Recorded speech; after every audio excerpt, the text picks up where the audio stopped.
परम सत्कार योग साध संगत जी, प्यार भरे राधा स्वामी जी। साध संगत जी, जैसा कि आपको पता है कि रविवार को हजूर जी ने डेरा ब्यास में ऐसा सत्संग फरमाया कि सारी संगत की आंखों में आंसू आ गए। हजूर जी ने महाराज जी की सबसे पसंदीदा वाणी थाम चल अपने चलो भाई पराए देश क्यों रहना है पर जबरदस्त सत्संग किया। ये वाणी स्वामी जी महाराज जी ने 150 साल पहले उचारी थी। जी, हम आज आपको डेरे में हुए सत्संग के महत्वपूर्ण अंशों को समझाएंगे और बाबा जी हजूर जी ने क्या सत्संग फरमाया इसके बारे में बताएंगे। अगर समझाने में हमसे कोई गलती हो जाए तो माफ़ कर देना। संगत जी, आज बाबा जी ने पूरा टाइम स्टेज पर विराजमान थे। हजूर जी ने पूरे 1 घंटे और 5 मिनट तक आज सत्संग फरमाया। आज के सत्संग में दिल को झुझोर कर देने वाली बातें हजूर जी ने समझाई। सारी संगत जो है वह सुनती ही जा रही थी। आज बाबा जी और हजूर जी स्टेज पर आए तो पंडाल में सारी संगत जो बैठी थी वह ज़ोर ज़ोर से राधा स्वामी बोलने लगी और हजूर जी ने संगत को ज़ोर से डांट लगाते हुए कहा, बहुत हो गया। अब लोग रात को तक मोबाइल चलाते हो और आज फिर भी आप सिमरन नहीं करते। आज का सत्संग सच में ज़बरदस्त रहा। संगत जी, मेरी आपसे एक विनती है कि सत्संग को पूरा ज़रूर सुने। हजूर जी ने संगत को समझाते हुए कहा कि आज के विचार, आज की वाणी धाम चलो भाई अपने हमने स्वामी जी की वाणी से लिया गया है। ये वाणी स्वामी जी ने 150 साल पहले उचारी थी। हजूर जी ने फरमाया, स्वामी जी कौन से धाम चलने की बात कर रहे हैं? हजूर जी ने फरमाते हैं, जैसे बच्चे पढ़ाई के लिए अलग अलग शहरों में और स्कूलों में जाते हैं, हम भी रोजगार के लिए इधर उधर भटकते हैं, लेकिन छुट्टियां आते ही सब अपने अपने घर लौट जाते हैं, क्योंकि घर वही जगह होती है जहां हमारी पहचान जुड़ी होती है, जहां हमने जन्म मिलता है और जहां सच्चा सुख और अपनापन मिलता है, वही हमारा असली ठिकाना है। और उसी तरह आत्मा का सच्चा घर भी वही है जहां से उसका वास्तविक संबंध है, और परम धाम हमारा सचखंड है जहां से हम आए हैं। हजूर जी ने आगे प्रश्न किया, हम अलग अलग संतों और महापुरुषों की वाणी क्यों सुनते हैं? इसका उत्तर देते ही उन्होंने समझाया, भले ही संत अनेक हैं, उनकी भाषा अलग अलग है, समझाने का तरीका विभिन्न हो, लेकिन उनके संदेश एक सार ही होते हैं।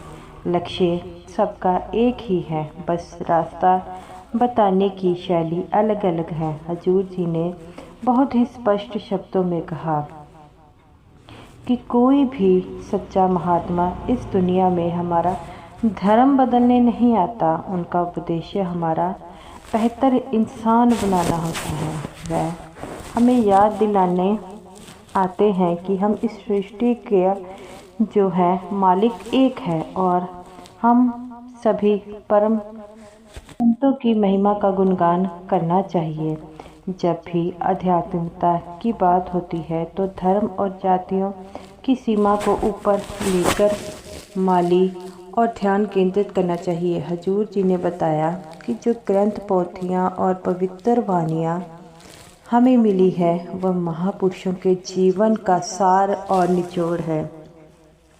उनमें केवल शब्द नहीं बल्कि अनेक अनेक अनुभव और उनकी कमाई छुपी हुई है। लेकिन असल समस्या यही है कि हम इन ग्रंथों को तो पढ़ लेते हैं, सुन लेते हैं, पर अपने जीवन में उन्हें चलाने का प्रयास नहीं करते।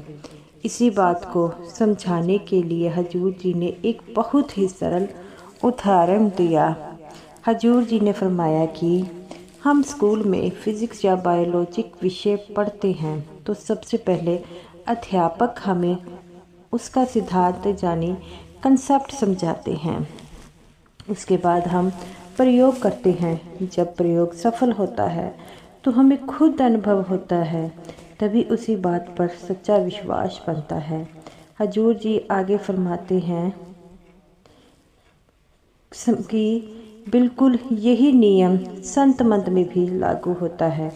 पहले समझाना और अभ्यास, जब अंदर से अनुभव होगा तो सच्चा यकीन जो है वह पैदा होता है। हजूर जी अपनी बातों को आगे बढ़ाते हुए फरमाया कि जब हम ग्रंथों और पोथियों का अध्ययन करते हैं तो केवल पढ़ना वास्तविक नहीं होता, बल्कि ये हमें सिखाती है कि जीवन को सही ढंग से कैसे जिया जाए। उन्होंने आगे कहा कि पुराने समय में संत महापुरुषों के जीवन पर नज़र डालो। किसी ने खेतों में हल चलाया, किसी ने कपड़ा बुना, किसी ने ईमानदारी से मेहनत मजदूरी की। सबने अपने हाथों पर पूरी सच्चाई के साथ हक हलाल की कमाई की है और उसी साथ मालिक उस परमात्मा का सिमरन और गुणगान भी किया है। इसी क्रम में हजूर जी ने ब्यास का उदाहरण देते हुए फरमाया, बाबा जयमल सिंह जी महाराज फौज में सेवा करते थे। स्वामी जी महाराज भी अपने संसारिक कामों में पूरी तरह लगे रहते थे और आज के समय में बाबा जी भी अपने पारिवारिक कर्तव्य को निभाते हुए संगत की सेवा कर रहे हैं। हजूर जी ने आगे स्पष्ट किया कि असली शिक्षा है उन्हें अपना दायित्व को पूरा ईमानदारी से निभाते हुए साथ साथ मालिक को याद करना है, उसकी भक्ति में लगना है। हजूर जी आगे फरमाते हैं कि संगत का अपने गुरु के साथ केवल कर्तव्य क्या नहीं, बल्कि वो गहरे और आत्मिक का प्रेम का रिश्ता होता है। अभी हमारी पहचान सिर्फ शरीर तक सीमित है। हम खुद को केवल देह के स्तर पर समझते हैं। जब हमारा शरीर की सीमा से ऊपर उठकर सोचना है, समझना है। अब अक्सर लोग पूछते हैं कि हम ब्यास आते हैं तो भीतर एक अलग सुख और शांति क्यों महसूस होती है। हजूर जी फरमाते हैं कि यही कारण है कि यहाँ प्रेम का रिश्ता है। यही बात स्वामी जी अपनी वाणी में भी हमें सिखाते हैं। उनकी पंक्तियाँ धाम अपने चलो भाई हमें इसी ओर इशारा करती हैं कि हमारा असली घर तो सचखंड है, लेकिन हम अपना दायरा शरीर तक सीमित रखते हैं, इसीलिए सत्य को पहचान नहीं पा रहे। हम यहाँ इस संसार के मोह माया में उलझ चुके हैं। इसके बाद हजूर जी ने अपनी वाणी का भाव समझाते हुए कहा, वाणी में कहा गया है, आए जाए सो माया। ये शरीर मिट्टी से बना है, एक दिन इसे मिट्टी में मिल जाना है। वास्तविक शक्ति तो आत्मा है। हजूर जी ने आगे उदाहरण देते हुए समझाया कि गाड़ी में से इंजन निकाल दिया जाए तो उसकी कोई कीमत नहीं रहती। इसी तरह अगर मयान से तलवार निकाल दी जाए तो मयान बेकार है। वल्लभ से अगर बिजली निकाल दी जाए तो सिर्फ एक खोखला ढांचा रह जाता है। ठीक उसी प्रकार से आत्मा शरीर को छोड़ती है तो उसका कोई महत्व पूर्ण नहीं रह जाता। शरीर नाशवान है, नष्ट होने वाला है, लेकिन आत्मा अमर है, आत्मा कभी समाप्त नहीं होती। हजूर जी ने आगे समझाते हुए फरमाते हुए कहा, गहराई से समझाई कि उन्होंने कहा है कि किसी अभिनेता की किसी को भूमिका निभाता है और कई बार उसे किरदार में इतना डूब जाता है कि अपनी असल पहचान भूल जाता है। ठीक यही हाल हमारा है। इस संसार में आकर हमें भी एक भूमिका निभा रहे हैं। हमने अपने इस रोल में इतने उलझ चुके हैं कि अपनी वास्तविकता पहचान भूल गए हैं। हजूर जी ने फरमाया कि हमें अगर आपको किसी खास रंग का चश्मा पहनाकर दुनिया को देखें तो आपको दुनिया हर चीज़ जो है वैसी ही दिखाई देने लगेगी जिस रंग का आपने चश्मा पहना है, जबकि वास्तव में दुनिया वैसी ही रहती है, बस देखने का नज़रिया बदल जाता है। दृष्टि बदलने से पूरी तस्वीर बदल जाती है। हजूर जी ने आगे फरमाया कि वाणी कहती है, आत्मा में राम राम में आते हैं। आत्मा का वास्तविक घर परमात्मा है, वही उसका मूल स्थान है और वही अंतिम मंजिल है और यही सत्य है। और संत महापुरुष बार बार याद दिलाते हैं।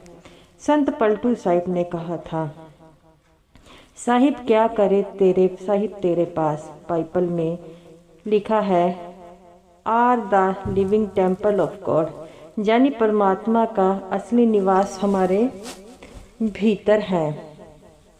वाणी भी हमें स्पष्ट है, चौथे लोक में बसे एक स्वामी। यही कारण है कि संत हमें जाति पात और मजहब जो है धर्म से ऊपर उठकर असली पहचान करा दे। हजूर जी आगे समझाते हैं कि हमारी असली कौम कोई जाति या मजहब नहीं है, हमारा असली धर्म कोई देश कोई ज़मीन नहीं है, हमारी सच्ची मातृभूमि जो है सचखंड है। हमारा असली पहचान सतनाम है और हमारा वतन मालिक और इश्क उसका प्रेम है। अब लोग पूछते हैं कि दुनिया में हम इतने दुखी क्यों हैं। हजूर जी फरमाते हुए कि हमें इस गंदगी के बीच में जन्म लेते हैं और हम इस अवस्था में पहुंच जाते हैं।